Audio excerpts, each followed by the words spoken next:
Hello, and welcome to Superbwoman Sundays at 7. I'm your host, Janet Neal, and I'm so glad that you have joined us this evening. We have another wonderful guest with us, of course. And for those of you who are joining us for the first time, let me tell you a little bit about what I mean when I say Superbwoman.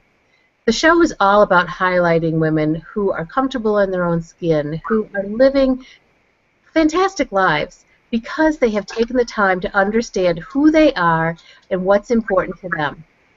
And as a result, they're living powerful lives that are helping other people. And you just got a sneak peek of our guest, Kesi Gibson, who's going to be with us this evening.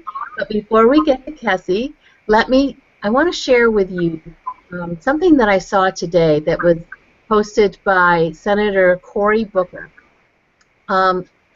Senator Booker is the one of the senators from New Jersey, and this is what he posted, and I thought that it was, even though he's just talking about people in general, I thought it was a beautiful representation of what it means to be a superb woman. So he says, "You were not born to be average, normal, or typical. You were not born to be a carbon copy. You were born unique, born to excel, born to manifest the glory of the universe in your authentic truth. You are not weak. You are stronger than you can imagine, wiser than you know, and have vast powers that you have yet to actualize. Stop playing small. Be you. Tell your truth. Now, today, this very moment. Manifest your true self, not a poor reflection of your circumstance. Don't walk through this world unconscious of your greatness, sleepwalking, surrendering your light to the bland gray around you. You were born to be brilliant, to be light, to be fire. Infuse your glory into this moment, into your choices, into your deeds, into the habits you create. Consciously choose. Choose your body through conscious consumption. Choose your attitude through conscious thought. Choose your destiny by being present right now. For remember, mindful moments multiplied totally transform tomorrows.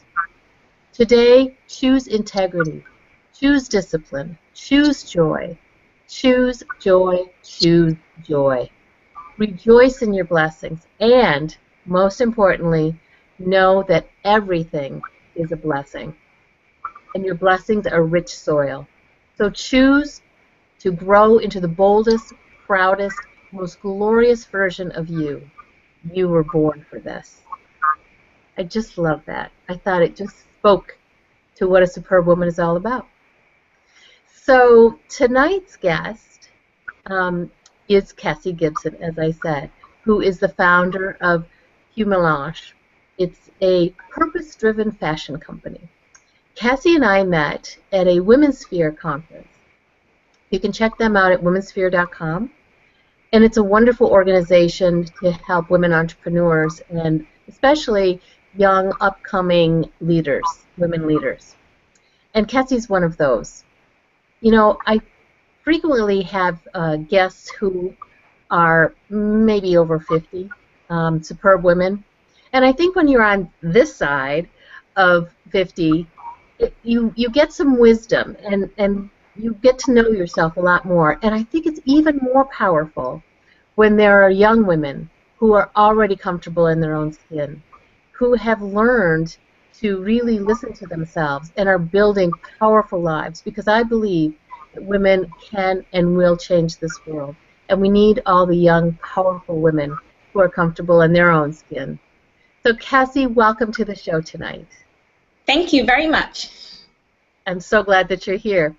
So I didn't give the introduction about you, but let me give it to them now.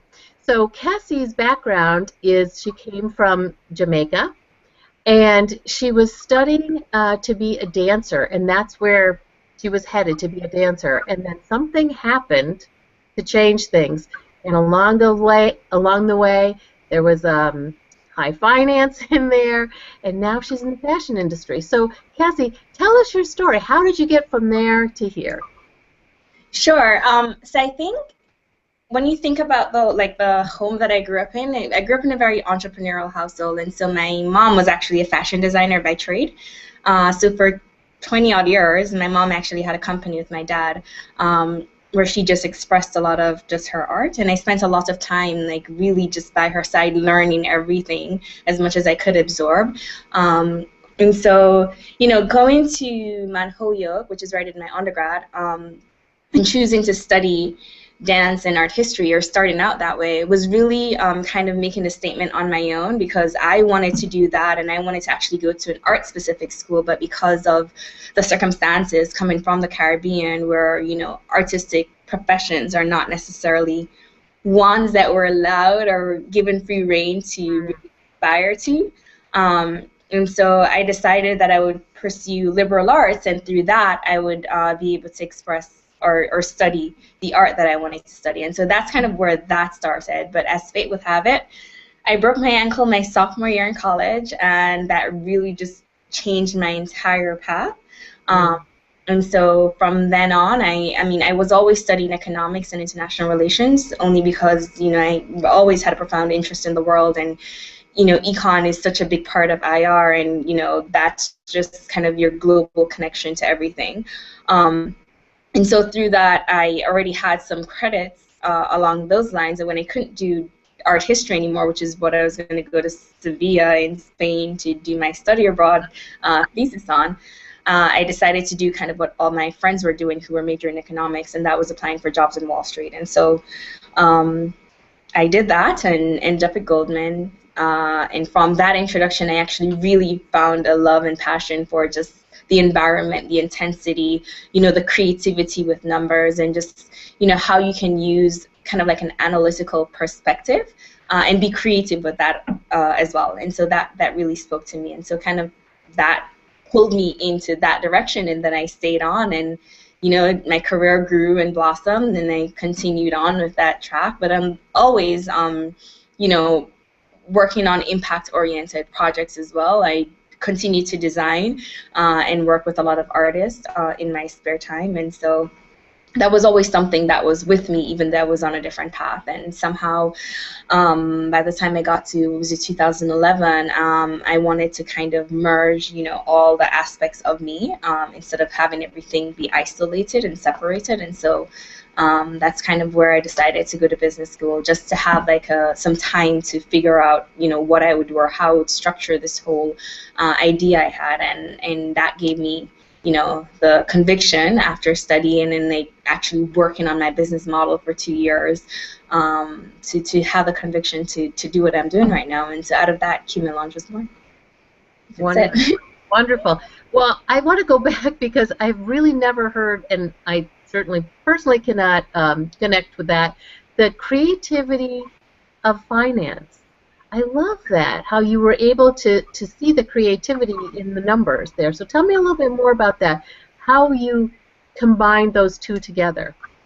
I mean, if you think of, you know, design for me, it comes from a very artistic-based framework. Sure. You think about anything you're creating in fashion, right? You start with an idea, concept, and then you make a sketch, and then, you know, you kind of put it through the technical process and figure out the materials and all the details. With finance, let's say you're building a business model, it's the same idea. You're piecing different parts together, but you're building something that doesn't exist half the time. And so how you get there has a lot to do with your interpretation of the data that you're presented with, and how you choose to combine data sets to then come up with an end result. And so that's how I saw the two things being really, really similar. And I think when you look at it from that perspective, you also are able to bring in a lot of other elements outside of just the raw, you know, this is the data and this is what it said factually, and that also helps to inform kind of like the holistic picture that you're creating to get the end result that is a creative product, I believe. So there's a lot of creativity in finance. It's not the part that people really pay attention to, and, you know, everybody doesn't go in and automatically find that creative expression or see that as creative expression. Right. But if you look deeper, you realize it's really all like, you know, you're building something out of nothing, like random data elements. That's creative at the end of the day, if you can internalize it as such. Excellent, excellent. I love that. Okay, so you went to business school and you started working on this idea for Melange. Tell us what Melange means. Right, so Q is Japanese for progress, and Melange is French for mixture, fusion. And I chose that as a name because it really exemplifies what I'm doing. In a lot of ways, you know, the company was really started with the idea that I wanted to express fashion, but also with an impact component. So very, very conscious of the impact that Melange could make in the world. And so our sourcing model, for example, is really focused on sourcing raw materials from all over the world. And we work with women in emerging countries and do incorporate some of their work into our design. And so being like, you know, giving them a voice beyond the voice that they already have in their small local communities. And, you know, with that, the hope is just that, you know, in 18 months, in 24 months, as Melange grows and succeeds, hopefully, you know, I can create a bigger economic base for the women that I work with so that they can dream beyond their street corners, that they can have aspirations that are outside of their local, you know, communities where they basically get by on a day-to-day basis because they have immense talent. And it's unfortunate, I think, that, you know, with such God-given talent, like, that makes people special, I think. And, you know, in the same way that other professions are respected and you're able to, like, make a living, I think there's no reason why, with all of that creative expression and with a consumption base where people are actually consuming that and paying for it, why, you know, people shouldn't be able to sustain themselves, especially in emerging countries. And so that's kind of the whole progress part of the whole brand. And then the mixture is the idea that we're fusing items from all around the world and global cultures as well. Excellent. So what are some of the countries that you are working with in doing this? So right now I'm in Peru, Colombia, Uzbekistan, Turkey, Ethiopia, Senegal,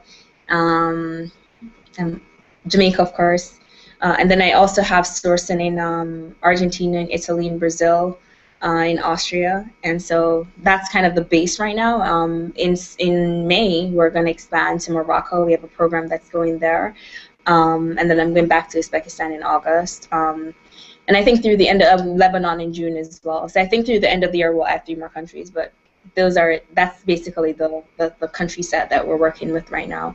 And a lot of, you know, how this whole thing comes to fruition really just depends on kind of a lot of it is like funding. Like, so far everything I've done has been self-funded.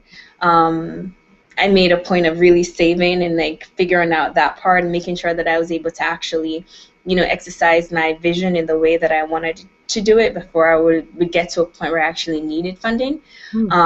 And so, but to do that vision that I have on a bigger scale, like, obviously I need to do a Series A, which I'm working on right now. But that's the idea, more or less. So, you know, here we've talked about you utilizing women in all of these different countries, and it kind of blows my mind how many countries you are drawing from. But I don't think we've even talked about what the product is. So how did you tell us about your product and how you chose that particular line? Sure. So the product is accessories. So right now we're selling bags, purses, clutches, lots of just like accessories to accessorize your daily outfits. The reason we started with accessories is because in general it's an easier market to launch. You know, I really actually started with ready-to-wear, so garments, but then you know, we had a lot of issues with that, and so I decided to focus on the kind of easier launch platform, which is accessories for me. And that also allowed me to be able to integrate a lot more from many more countries into what I'm doing, because I could take a swatch or something that was designed in, let's say, India, and combine it with something that was made in Uzbekistan, and then produce it with something that, you know, was made in Colombia, and all of that is in like one purse, for example. And so that's kind of why I started with that. Well, that's wonderful. All right, so what I was going to ask you is what's next, but I think we'll save that a little bit for the end of the show. But tell us, along the way, you've already mentioned about your mother being a big help to you, and I totally agree when you've got a mentor, somebody that you can see doing that. that really does help. But who else has helped you on your path? I mean, I think a lot of I really have to say big thank you to all my professors who believe in me. Like when I was, trying to make this vision a reality, as you can imagine, studying for your MBA at one of the toughest schools in the world, while also at the same time, building a business from the ground up. It's not the easiest challenge. Right. And still trying to actually enjoy all of the things that come with, being a part of a business school program. And so, my professors who have supported me have been really, really great and wonderful. My colleagues who I worked with, even some of my bosses, have been very, very supportive, and I thank them. My family obviously have been very supportive, and I had really, really wonderful friends along the way, who at every point, of need, I always had somebody I could call or turn to, and so that definitely made the process of transitioning from, a very structured life where everything was kind of just available to, the entrepreneurial life where, one, you're dealing with so many unknowns all the time, and, it's up to you to just figure everything out, and so that help was really, really, really valuable in my process. That's very true. When you're an entrepreneur, you do it all. And I think what your point about reaching out to people and asking for help and allowing other people to help you is a really important one, because there are so many women who feel, when I talk about that superwoman role, where we feel like we have to do it all ourselves, do it perfectly. And so your example of, asking other people, I think, is a really important one. Definitely. You mean you can't do it alone, and at the end of the day, the more people who are able to participate in your vision to make it, as long as it becomes something wonderful, and visions are aligned, the more people that are a part of it, the better. I mean, for me anyhow, because Melange is not just a fashion brand, it's a whole lifestyle, and we're, hopefully as people adapt into kind of our cultural vision for, consumption and what that should be, i.e. purpose-driven consumption, and that really means that we need to actually engage our audiences so they can actually care about the stuff that we care about, i.e. creative professionals around the world, women in emerging countries who are, contribute so much to the fashion industry, but who you never hear about ever.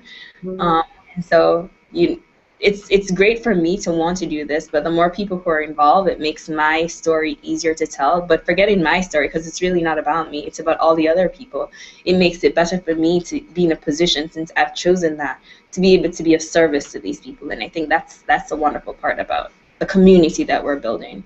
That's fabulous. That's fabulous. Do you have any sort of a structure in which you are promoting this as a community rather than all these independent people around the world? Yeah, so you will hear a little bit more in, I think, 2 weeks. We're going to make an announcement. But the Melting Pot Movement is our social platform. And so in that, basically, we look at serving creative professionals through the lens of beauty, fashion, music, and contemporary art, because those are the 4 big buckets that sometimes you're always doing at least two of the bunch. And sometimes you're doing all 4 at the same time. In my line, I do all 4 at the same time, and so for that reason, we have that platform. But through that, everybody will be able to participate. There will be a lot of just engagement, community engagement, and building that whole melting pot movement and the community around that. That will be a great emphasis, and we'll make an announcement on our website in about 2 weeks, I think, on the end of March, 1st of April, I think was the idea. Excellent. And speaking of your website, Kesi's website is Melange, and that's spelled K-Y-U, correct? Mm-hmm. And, K-Y-U, yeah. Yeah, K-Y-U, and then Melange is M-E-L-A-N-G-E. And for those of you who will be watching this on YouTube, you'll see at the end there will be a slide that will have that for you, so that you can check that out later.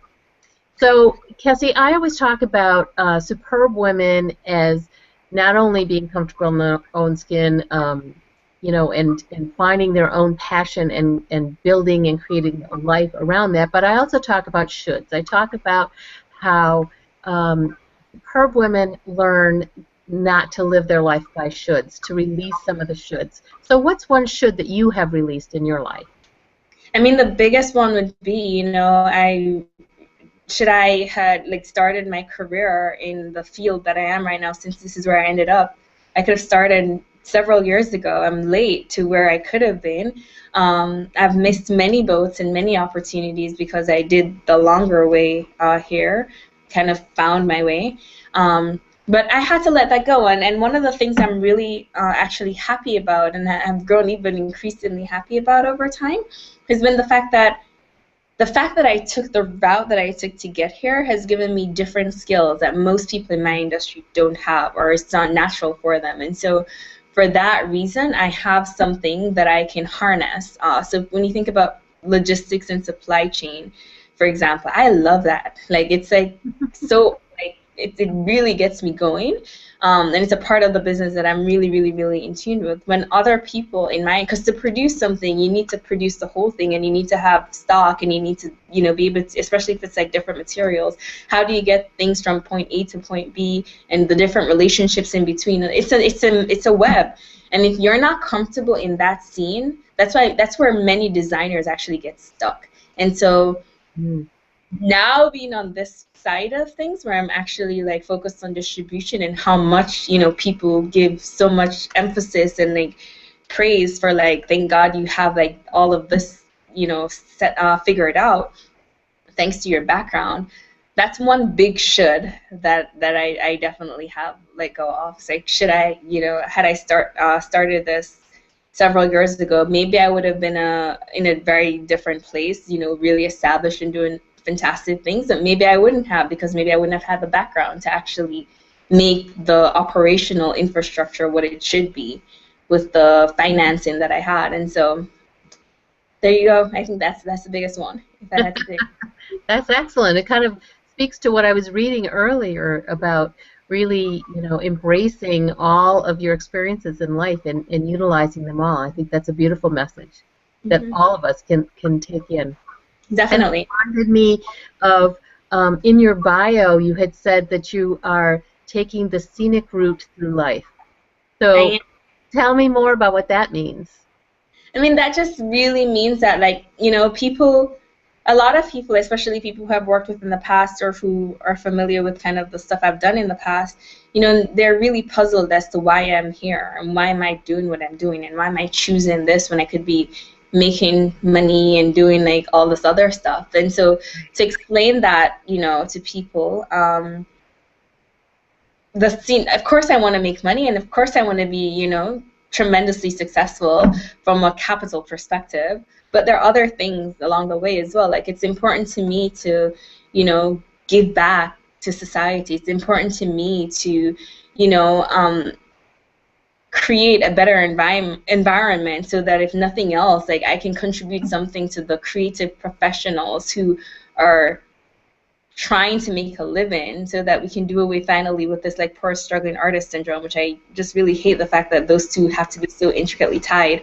And then beyond that, it's really just trying to live an authentic life. So instead of, doing something where I have to do this, in these hours, and then I have to switch over and become a new person and get into this sphere, and then I have to switch over and be another person, get into this, and I'm like 3 different people operating in 3 different spaces at the same time. That can get exhausting. And so by taking the scenic route, I just really mean I want to be successful. I have obviously a business plan that's grounded in good fundamentals, and I hope that I will see all of that come to fruition, and I will, when that happens, be successful from a capital perspective as well. But at the same time, I don't want to just rush to that. Like, I do want to also help people. I want to also make sure that, like I said, the different parts of my life can harmonize, and that at the end of the day, I'm happy doing what I'm doing every day. I feel good. It's stressful. I'm tired. I work a lot, but at the end of the day, I want to feel like, I'm happy with what I'm doing. I'm happy with the progress I'm making, and happy with where I am in my life, and that's all that matters to me. Oh, beautiful, beautifully said. So, and you give, you have beautiful product. I know when we were in your showroom there, you show a bunch of women, not to be sexist here, but a bunch of women some lovely handbags, and we really can respond very much. So it's beautiful product. How do people order them? Just through the website, or is there another way? Through the website for now. We're going to have some distribution points in another couple weeks or so. We're working out some agreements, but we're just actually at that phase where we're actually placing in boutiques and in with retailers around.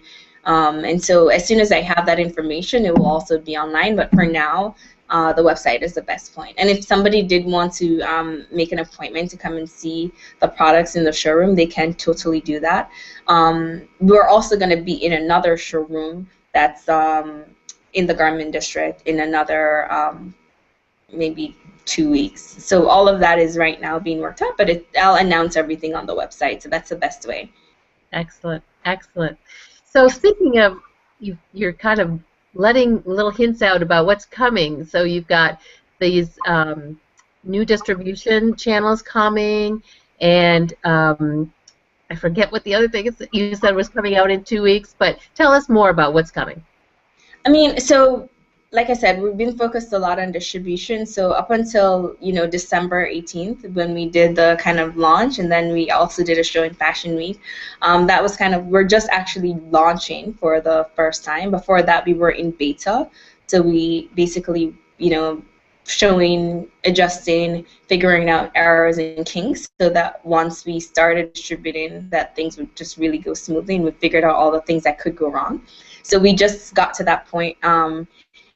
Right now, we're going to be focused on placing in retailers. So we're going to be in a number of boutiques in New York and in a couple of other states, as it makes sense. We're going to be launching in different cities over a city per month for the next through the end of the year, actually. So in April, we're going to be launching DC. We had an engagement back in November, really small, focused on press specifically and the NGOs. This time, I'm going to be having a bigger engagement, and it's activated around the Shift Series conference. I'm going to be a speaker there, which is put on by the Georgetown University and sponsored by Compass Partners. And so we're going to do a whole activation around that. And then in May, we're going to be launching in New England, so in Boston, and that's with Innovation Women, with the Innovation Night. So that will happen on the 13th of May, I believe. And then in June, I'm not sure, I don't have my calendar in front of me, what's happening then. But the Melting Pot Movement also launches in New York in May. And that will be just like a big, celebration. We're looking at a couple really cool venues. So hopefully, we'll get some quick direction on that. And it will be sort of like a display of all the 4 components. You'll have something on fashion, something in music, something in beauty, and then contemporary art, all at the same time. And it's really just like a big party. We'll have a couple of notables, like celebrities, and a couple, kind of well-known philanthropists who are part of it. And so all that will be announced, though, on the site as time goes by, but that's kind of like the next 2 months. It's launch in DC, launch in Boston, and the Melting Pot Movement. That's so exciting. That's so exciting. You're right on the cusp. Exactly. It's the most exciting time. What? That it's the most exciting time. I think the only other time that was as exciting as this was when I decided that I was actually going to do this and not there. I think this is like the second next most exciting time in this whole. Yeah, it's like giving birth to your baby. You're just about there. Again. Trust me on that one. Yes. Well, I just wish you all the best, Kesi. I just, from the short time I've known you, I've been so impressed with you, and I feel your conviction. I know your passion behind this. And I just am very confident that you will bring it to the world and make it a very meaningful experience for everyone. No, I really appreciate that. Thank you. And thank you so much for your support. It really means a lot to me. So thank you. Yeah. And thanks to everybody who's listening. Thank you for listening. And I'm happy, that you were able to join and to listen to my story. Thank you. Thank you, Kesi. And thanks all of you for joining us tonight on Superbwoman Sundays at 7. Next week, my guest will be Judy Rosenthal, another fabulous superb woman who has another, of course, great story going from a music career into now being a sales and marketing specialist who helps motivate women to live powerful lives. So please join us next week for that one. And until then, just have a fabulous week. Thanks for joining us. Bye-bye.